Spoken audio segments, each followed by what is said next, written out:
Burnout is one of those conditions that affect more and more people every year, mostly due to constant and chronic stress. Since I was affected by it a couple of years ago, I've seen many other people go through the same patterns of signals and early symptoms.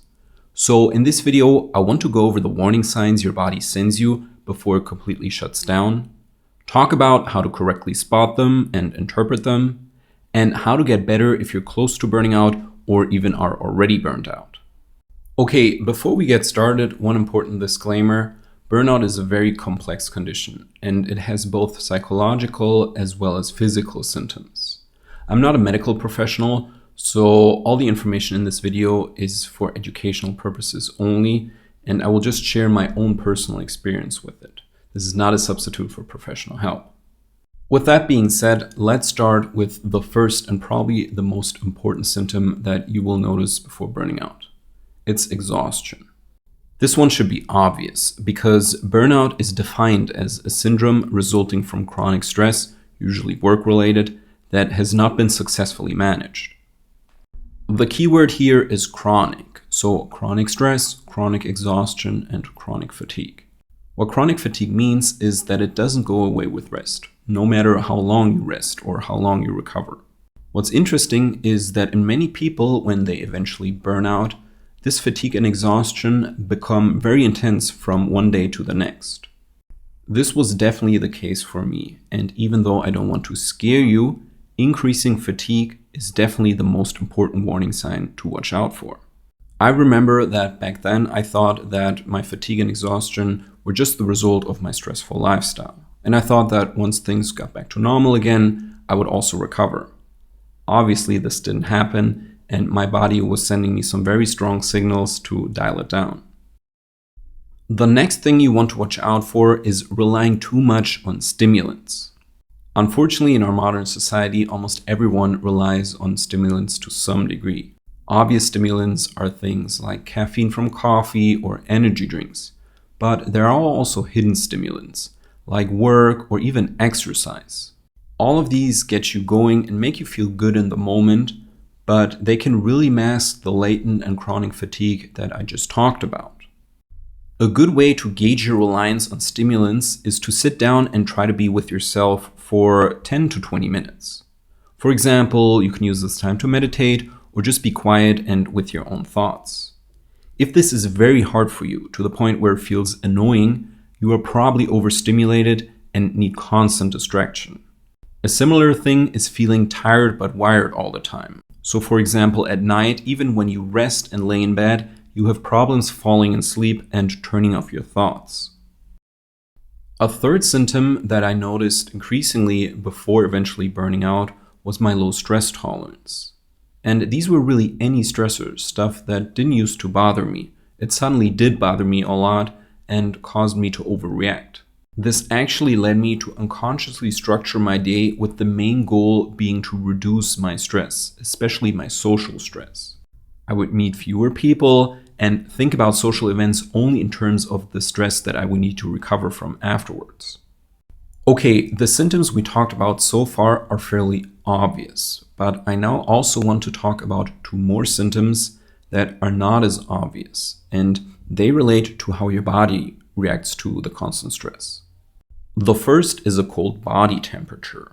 You basically feel cold all the time, even when it's warm outside, and especially your hands and feet are often cold. What you have to understand is that your metabolism, which is responsible for your body's temperature, is mostly determined by your adrenal glands and your thyroid. Both can become somewhat sluggish under constant stress. Now, I know that adrenal burnout is not an accepted medical condition, but it is a very helpful idea when we look at it from a lifestyle perspective. That's because practically everyone close to or in burnout has a latent sodium deficiency, because the adrenal hormone aldosterone is needed for sodium retention in the body. Now, this won't show up on a normal blood test, but it will on a more accurate test like a hair analysis. So where some people would view the adrenals as either completely healthy or completely messed up, like in the case of Addison's disease, I would see it on a continuum, where you can spot potential trends before they happen. And the last symptom I want to talk about is abnormal sweating. which means either a lot of sweating all the time or almost no sweating at all. When we think of stress, we usually think of increased sweating. And this can definitely happen, but also means that your body still works fairly normal.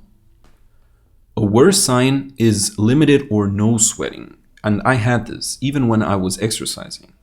Now, the regulation of your sweat production is a complex interplay of your hormones, neurotransmitters, and nervous system. But what can happen, to give you an example, is that under constant stress, it leads to adrenaline dominance, which then lowers acetylcholine, the primary neurotransmitter responsible for your parasympathetic nervous system and your sweat production. Another fairly common occurrence is a low thyroid function due to an iodine deficiency or a selenium deficiency or an imbalance between the two. This is also why people who are cold all the time usually sweat less. Great, now that we talked about the most common and important symptoms, what do you do if you're already affected? So if you're close to or are already burned out. First of all, the good news is that burnout can be completely reversed. I feel like this is something many people aren't even aware of.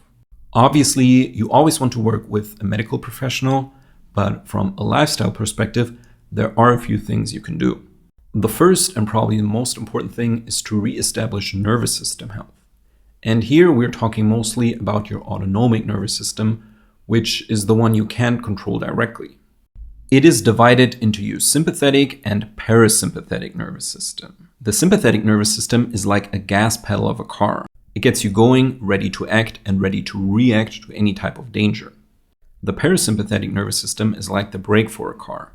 After a stressor is dealt with, you need to brake and heal again. So the parasympathetic nervous system should take over again and calm you down. Unfortunately, most of us nowadays are stuck in sympathetic dominance, where we never give our parasympathetic nervous system the time and energy to rest, recover, and digest. From a lifestyle perspective, sympathetic dominance can really only be dealt with more rest and also realizing that you're maintaining your current energy level not through energy that your body is producing naturally, but through stimulants. Changing from this action mode to a recovery mode can be somewhat difficult because a lot of people will only notice how exhausted they really are once they take the time to actively calm down. They often feel more tired and exhausted in the beginning and want to go back to their old ways. And when I say active rest, I don't just mean sleep, but also things like meditation, progressive muscle relaxation, or spending more time in nature.